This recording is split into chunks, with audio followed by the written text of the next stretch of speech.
Hi, I'm Sylvia Burgos Toffness, and this is Deep Roots Radio, the face to face edition. This show trains a spotlight on the connections between what we eat and how it's grown because every dollar you spend on food or clothing, lumber or healthcare products can either help or hurt the environment. What you buy promotes humane livestock management or perpetuates harmful conditions. Your purchases can also help farmers make a living wage or continually struggle to make ends meet. Every guest brings knowledge and experience and perspectives that illustrate the linkages between farming practice and health, the health of the land, livestock, we humans, and our economy. My guests come from all across the country and around the world. They describe efforts that point us to more vital and just systems. I hope you enjoy this interview. And I am so glad to have with me today Dr. AnneStobart. She is a trained and highly experienced clinical herbalist, a designer and implementer of permaculture in the way of medicinal forests. She is host to hundreds of visitors and a teacher and a blogger. She also is the author of 3 books so far. Household Medicine in 17th Century England, that's one. The Medicinal Forest Garden Handbook, and her latest book, Trees and Shrubs That Heal. Well, today we are so glad to have with us again AnneStobart, who is a clinical herbalist, well-known author, lecturer, educator, and an expert in permaculture with a special focus on medicinal trees and herbs. And of course, this entire series was prompted by her most recent book, Trees and Shrubs That Heal, which came out in the US just in January of 2024. So joining us again today is AnneStobart. How do you do, Anne? How is it in Devon today? Well, it's lovely to be here talking to you. Outside it's a little bit stormy, a lot of rain, double the rain, the normal Uh, rain, floods, and in some parts, like Dartmoor near here, snow. Whoa, wow. So you do get snow close to you then, somewhere? Yeah, yeah, up the hill a bit. Uh-huh. And if we get snow down the hill, it tends to melt in a few days. Sure. Well, that makes sense. And again, as I mentioned, this series of conversations was really prompted by your most recent book, Trees and Shrubs That Heal. But one of the things that I like about that book, as well as the others that you have written, is just how extensive your research is. Your notes and footnotes, the citations really add so much to your works.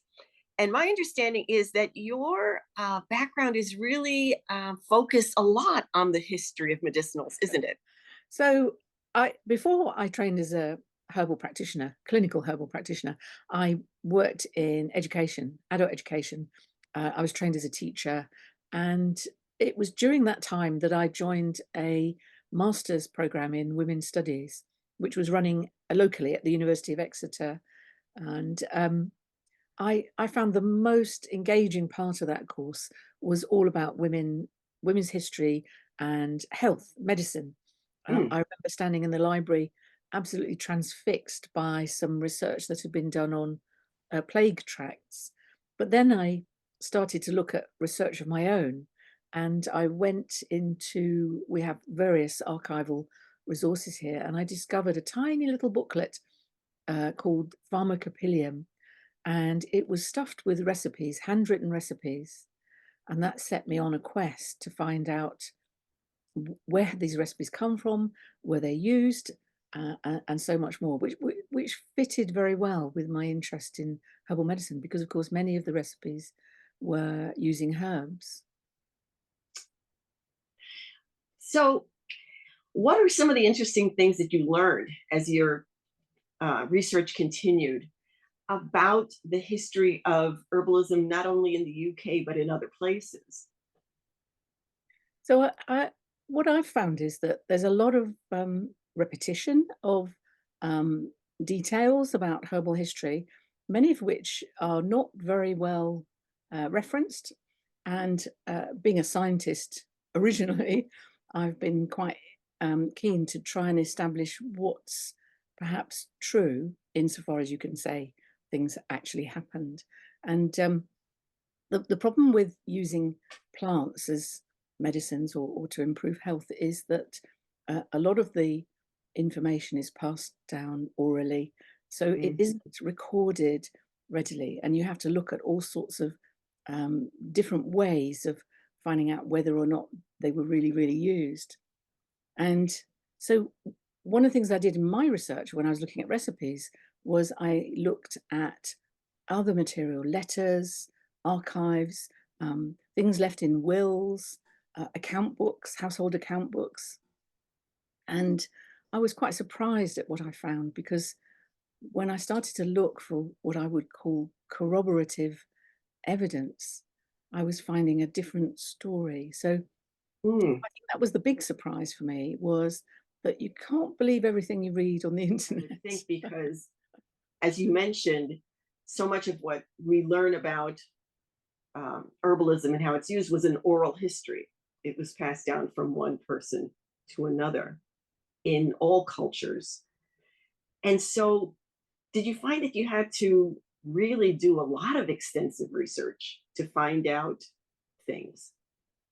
I did. I looked at thousands of recipes and many different archives. I focused on families that which had kept some of their archives, so that inevitably was more wealthy families. Although I did find indications that they were treating the servants in the household, and also looking at apothecary records, I could see that things were often considered similar for poorer folk. So I I looked at literally hundreds, if not thousands, of ingredients Wow. and compiled them all into a database and tried to look at what was really going on. Um, and I tried to find out which ingredients were purchased by households to make medicines and so on. And what I discovered was that the recipe collections, the handwritten recipes, were largely plants, maybe 80% or so of ingredients, but they're also animal materials and minerals as well. Hmm. But then when I looked at the purchases in the household, from paying people at the door for baskets of plant material through to purchases from the apothecaries, I discovered that there's something different was going on. I found that one in only one or two in 10 recipes could be made with locally grown herbs. So I Oh. found that the vast majority of recipes did require a purchase. So they should have led to purchases in the accounts. And when you look at the account books, they're very often written in great detail, purchases of things like rhubarb. Rhubarb was a really important exotic remedy in those days. It was imported from China. You couldn't have rhubarb from anywhere else. You couldn't have English rhubarb. It had to come from China, and it was a ridiculously expensive cost, something like 5 shillings an ounce, which would today would be tens of hundreds of pounds. Wow. So, why this preference for the Chinese rhubarb? What was that about? So there was a very interesting difference amongst some of the people that I researched. I could see this in the letters, both in the way that they treated their children and the way that they were treated as patients. And some people thought that tropical remedies were the way to go. Mm. Everybody thought that purges were very important. There was a very Ah. strong belief in removing um, corrupted matter from the body. So there was a lot of bleeding and use of laxatives, not only with people, but also with animals, and Hmm. particularly with children. For example, one of the people I studied, Mary Clark, her family were great friends with John Locke, the philosopher. She believed in giving her children syrup of roses, and you can see it in her accounts. She bought a lot of syrup of roses, And it wasn't so much because roses are astringent. Syrup of roses is really rich in vitamin C, and that would Mm, have acted as a laxative. So she was keen to make sure that the children were loose. right. Yeah. So, who in the household would actually make these recordings, and who in the household was practicing um, as the herbalist? So it often was the woman who, as the head of the household, who would direct operations, particularly for the purchase of things, because she would be supervising the account books. And but there may have been other users, and there certainly were quite a lot of men active in household medicine. So we tend to nowadays think of these recipe collections as family collections rather than just collections made by the women. And we can see that in the way that they were copied and passed around. And many of the recipes actually became printed. So there are printed recipe collections. Ah, So, and there the women would not necessarily be the healers, but the patron. For example, uh, the Countess of Kent was one of the printed recipe books that I looked at, and she was a big recipe collection, but she was really regarded as the patron, even though it was claimed that they were all her recipes. It was ah. probably her status that sold the book, because people bought these books avidly. They were very much in demand. Oh, really? So, what they were selling, was it in a pamphlet form or a bound book form? So these were early printed books, and the ones that I looked at were between about 1650 and 1700, and they were early printed. They were printed with typeset by typesetters, and but they were so popular that they would go out of print really quickly. And some of them were more illustrated. They were more what we would consider herbals, Mm, and they were often translated from the Latin, and they were extremely costly because they were large, whereas the smaller books were a bit cheaper. And some of the recipes and ideas would be printed in almanacs, which were more like pamphlets with little ah. jokes and ideas, bits of advice for each month of the year. Now, were there some herbs that appeared again and again? You talked about the Chinese rhubarb, but were there others that tended to be fairly dominant? So the rose was the most popular one in lots of different forms, conserves and syrups and so on.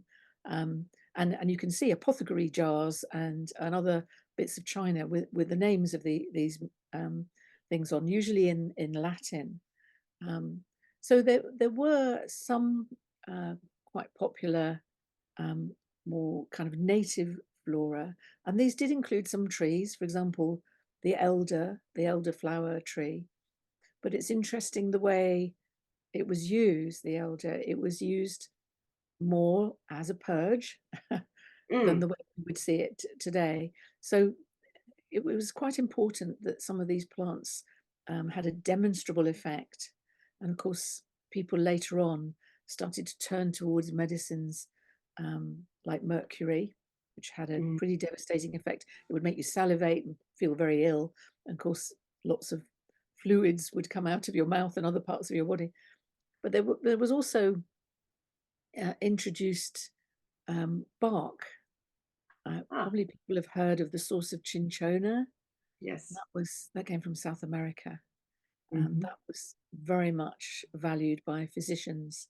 Incredibly bitter, so lots of patients, including Mary, the one that I was talking about, Mary Clark. She hated the taste of the Jesuits' bark, or Peruvian bark, as it was called, but it was given to her to try and reduce inflammation because it was a anti-malarial.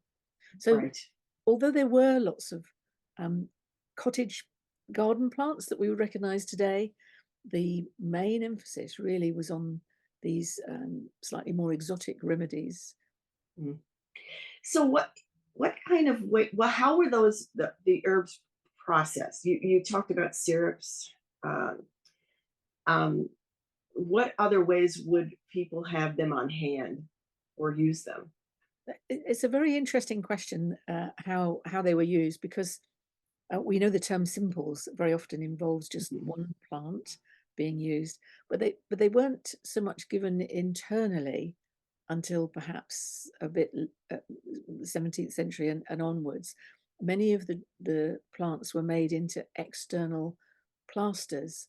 So there were recipes for things like a wrist plaster or a belly plaster, or plaister they were called. They were made with plant material, and it was put on the wrists or on the belly or on the head or the feet, all sorts of different places. And of course, for some of the more toxic plants, like members of the potato family, or some of the more toxic members of the carrot family, like hemlock, um, Right. that was a much safer way to use them. But those recipes were, I guess, somewhat dismissed by most physicians and households, and they actually preferred something that we call polypharmacy. So, for example, um, uh, aqua mirabilis is a typical distilled cordial water made of probably dozens of plants, all mixed together and distilled into an aromatic water that was taken, that would possibly have been taken internally. So, what kind of equipment did people have on hand in order to uh, s- gather and process and store the medicinals that they made?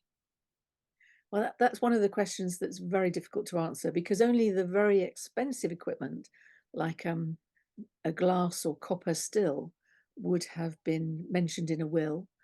Uh, Um, and a lot of people had to turn to apothecaries, and you can find in the apothecary records sales of a few pennies worth of some preparations, like treacle water was a very important classical recipe for poisons and plague. mm. And you can find apothecaries just selling a few pence, because the people who were buying just didn't have the facilities for distillation and the like. And actually, I think, to be honest, in those days, we might have a romantic view, but most people just suffered terribly. Mm. If they didn't have um, the funds readily available, they might be able to chew up a bit of plant material and apply it direct to something that was sore, but they had limited recourse to medicines. So, who was it that would be able to call upon a physician? Let's say it would have to be, I mean, only a certain financial standing family Yeah, would be able to do that. that's true. I think the wealthy had access to physicians. We had the threesome of physicians, surgeons, and apothecaries.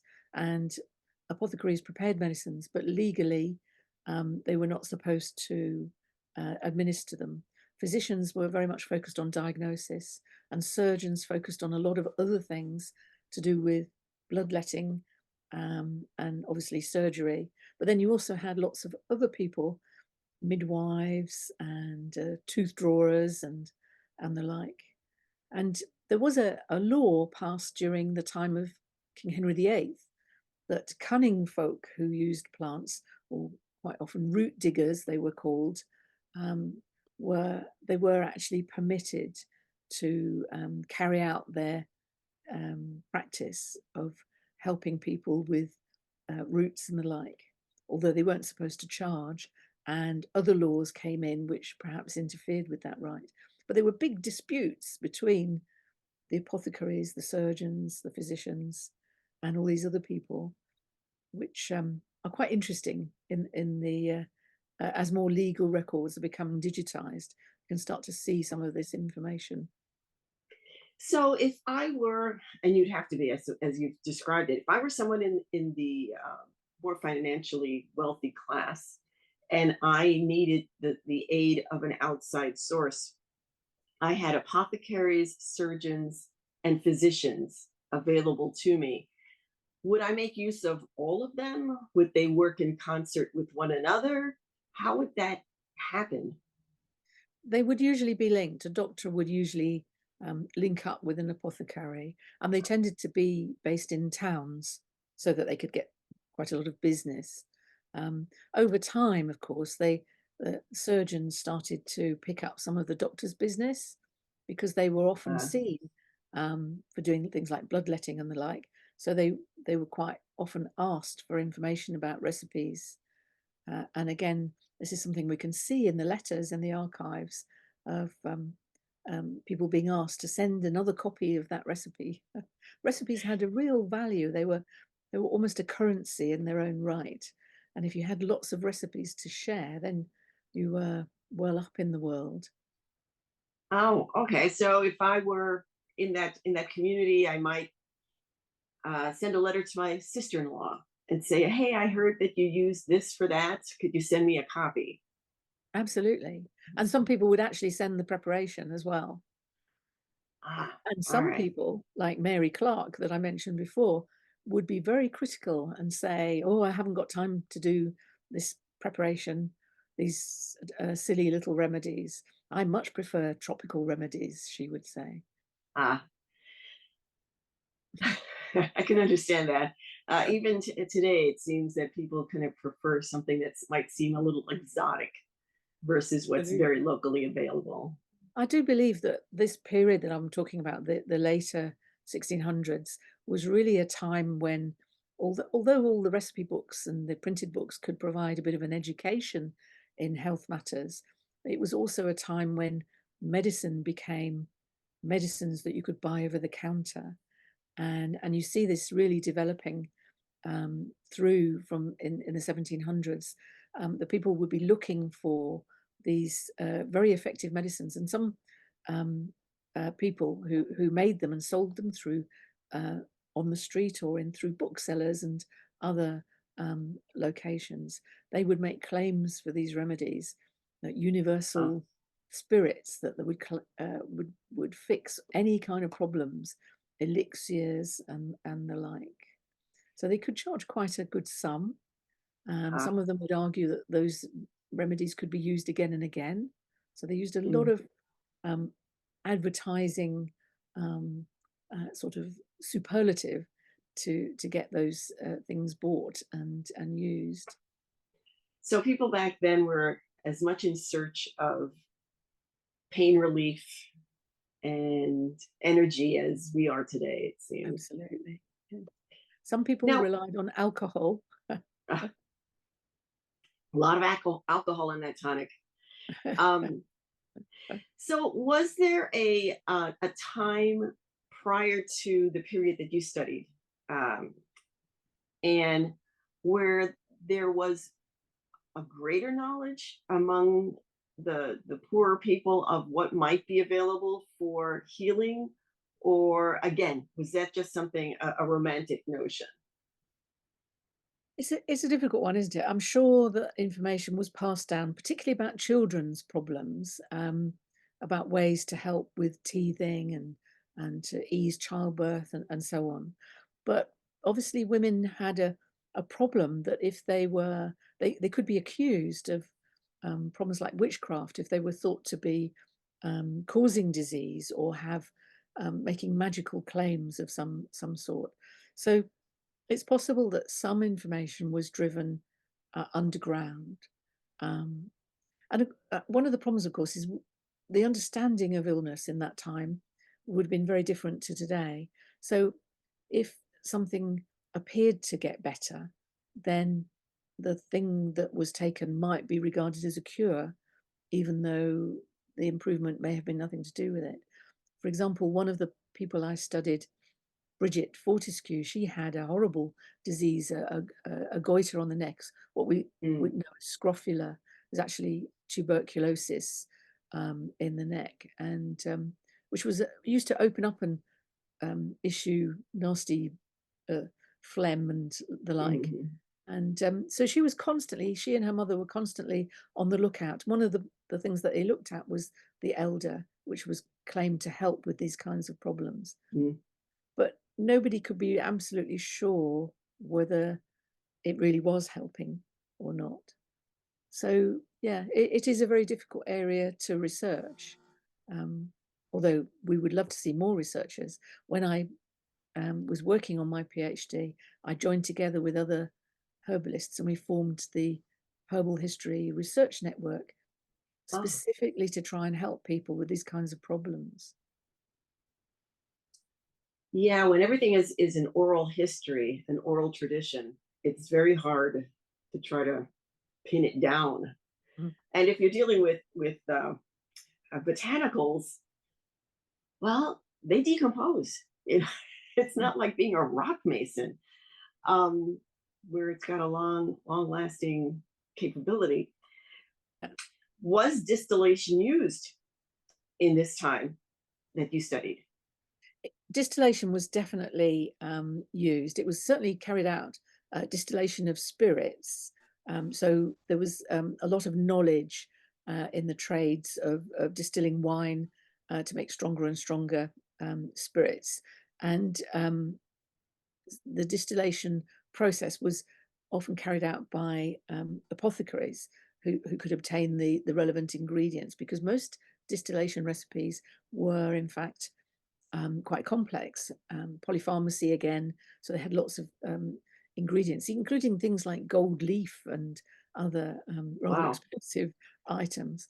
But there was also a certain amount of distillation of flowers and leaves. So rose water, for example, and these were possibly used as um, cordials to lift the spirits, but also might have been used more in a cosmetic sense on the skin. And rosemary water is one particular one that was very popular. Mary Clark used to write about, it's called the Queen of Hungary water, because it was reputed to improve the skin, but it was in fact a distilled water of rosemary. And Mary Clark had a real problem with swelling legs. She probably had a heart condition which caused her legs to swell, and she would say that the rosemary water, the Queen of Hungary water, which had to come from London, was helping her considerably. And the fact that it had to come from London suggests that there was also an issue about quality, that people were quite aware that some suppliers were better than others, or it may simply not have been available in the southwest area. So, although these houses had the money to pay for the equipment, they didn't all produce their own medicines. They still preferred to buy them from apothecaries and other sources. You mentioned that about 80%, if I'm remembering correctly, of some of the remedies that might be used in a household were comprised of plasters. Um, so, what were the other types of remedies that were commonly used within a home? So plasters were used early on, and we don't really know exactly how many were actually used, because the records are so difficult to obtain. Um, but applications like plasters presumably were the easiest to make, because you could pound up the herbs and slap them on. So, but there were other ways that herbs could have been used. They could have been boiled up as an infusion in the way that we know. And occasionally you can come across a very rare example of a common usage. And for example, I remember reading about a woodland person, a woodsman, who used to put bark into a pot of boiling water, presumably over a fire, and then used to oak bark, and then Mhm. used to drink that for any problems, anything would be cured by it. And of course, we know now that oak is rich in tannins, Tannins. and the condensed tannins of oak are not particularly good for us. But in those days, the astringent effect of the tannins probably would have had quite a good effect in curing problems like dysentery or gastric upsets and the like. So boiling things up was pretty common over a fire. Did they use powders of any type? The apothecaries and the surgeons used to make pills with powders.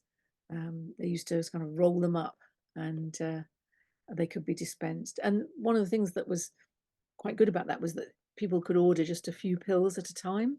Ah, sure. Makes it affordable. Yeah.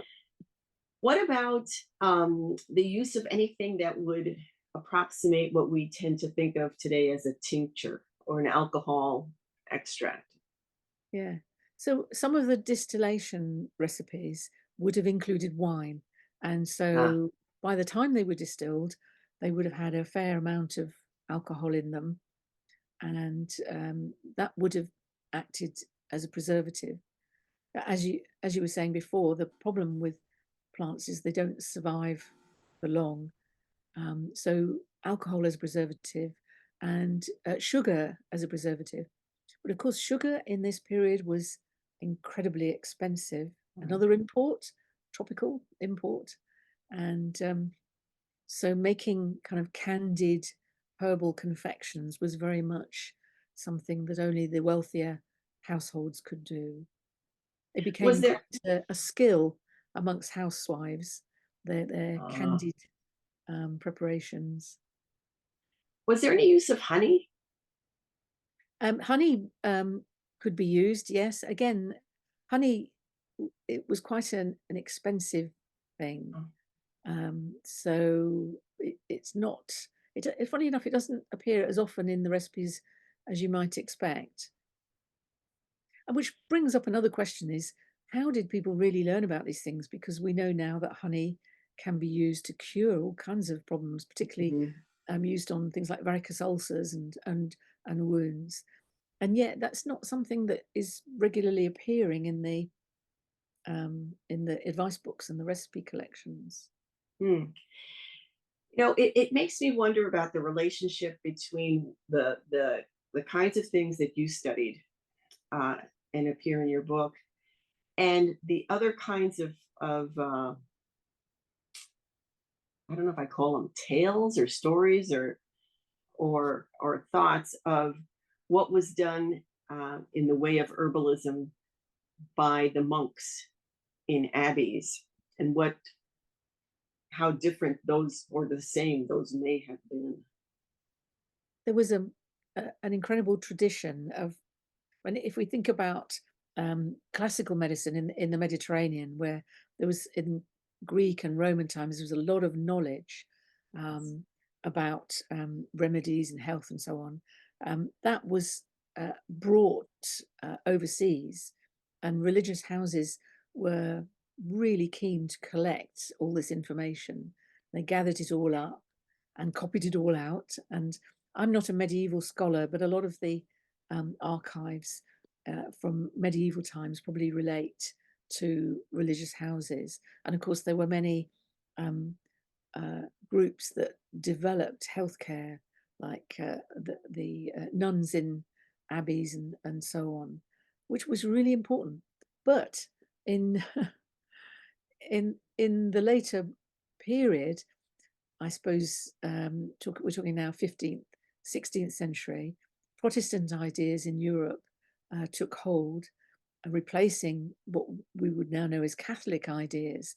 And a lot of the religious houses were overthrown and their Right. land was seized. And so that source of healthcare, ranging from sort of hostelry for travellers through to alms and care for the sick, was very much undermined. And I suspect that's one of the reasons why people started to collect recipes so avidly, was because they were kind of thrown onto their own resources. They had to find information. But there are certainly records of um, religious requests. We have a very famous Saint Boniface who was born locally, who went into Europe from the UK and went around introducing Christianity. And people used to write to him and say, "Bring back medical recipes." It's so interesting that you mention the kind of really sophisticated herbalism that was practiced by the Greeks and Romans Mm. um, into Arabia. There's the records of Avicenna uh, Yes. that informed a lot of the abbey work and what the monks were doing, even though they came from the land of those who were not Catholic. And you can Um, still see it in the recipes that I looked at. There would be lots of things like walnut trees. Now, walnut trees don't grow that readily in Britain, but they do grow, obviously, in Mediterranean climates. And the walnut recipes would persist into UK recipe books. So we know ha- they must have come from those Mediterranean origins. it also is very interesting to hear you make those ties um, between political history and what's available as medicine. You know, with the overthrow of the Catholic abbeys and the loss of their records and of their practice and of their extensive herb gardens, you have, as you had said, people kind of trying to resurrect what knowledge they've got, sharing it amongst themselves um, in order to stay healthy, stay strong, and deal with real afflictions. And how I think about the political systems in the United States and how herbalism was driven underground here as well, uh, about 100 years ago, and is now coming to the fore again in a very, very strong fashion. So when you think about the many, many things that you uncovered in your research and the records that you were able to unearth, was there anything really surprising for you? I think what I learned was that the truth is not always accessible. And particularly when you're looking at women's history, um, many details, we were talking earlier about the details of how things were done, many details just aren't there in the records. So you have to start looking for gaps. And Mm, the gaps can be quite meaningful. And uh, I think that's when I started looking at history in a different way, and to the way that I had been brought up. I was brought up with ideas about Romans and central heating pipes and how clever they were. And obviously they were based on archaeology, the evidence. But we've already said about how the evidence is less easy to obtain. So one of the things that I suppose doesn't surprise me is how many people think that there are magic bullets that we can find if we go back to the classical sources and mm, so on. And now I think, well, no, hang on a minute. I think we've got that as a starter, those observations and ideas, but we need to be going forward now and knowing what we know now from scientific research as well. We mhm, can work out a lot more possibilities. And for example, for me, things like substituting herbs, people would have had to do that here if they got a recipe for walnuts and the walnuts weren't trees don't grow readily in your area. What do you do? How do you substitute? So people had to invent as they went along. And I think that's what I'm now quite keen on is let's not kind of focus solely on the past. It's all very well collecting all this information, but it's what we do with it that becomes important.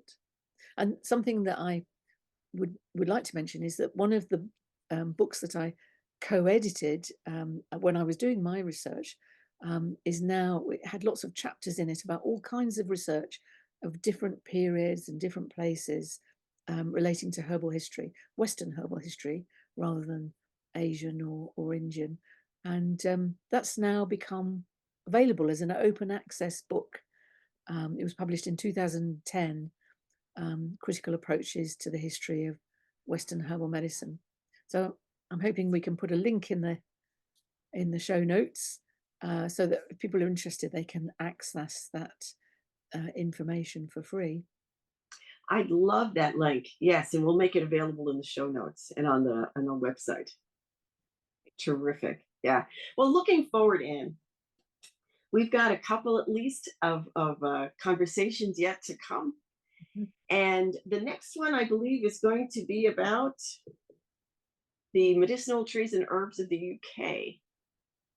So you Yes, can fill us in on that, as well as, I believe, some safety and research. I'll talk more about the herbal practice here, and some of our useful trees and shrubs, and particular interests of mine, including research and access to research. I'm so glad we can look forward to a series of conversations with Anne over the next several months. She'll be looking at the trees and shrubs of North America as well as those of England. We'll also talk about plants that are at risk, either because of overharvesting or because of environmental changes. She'll talk about how to use these plants safely. That's something all of us have to consider. And she'll take a look at the history of using these wonderful plants over the centuries. Please go to my YouTube channel for additional show notes and for a link to Anne's newsletter. Also be on the lookout for her books: The Medicinal Forest Garden Handbook, Trees and Shrubs That Heal, and Household Medicine in 17th Century England. Until next time, discover the amazing world of healthful plants wherever you live.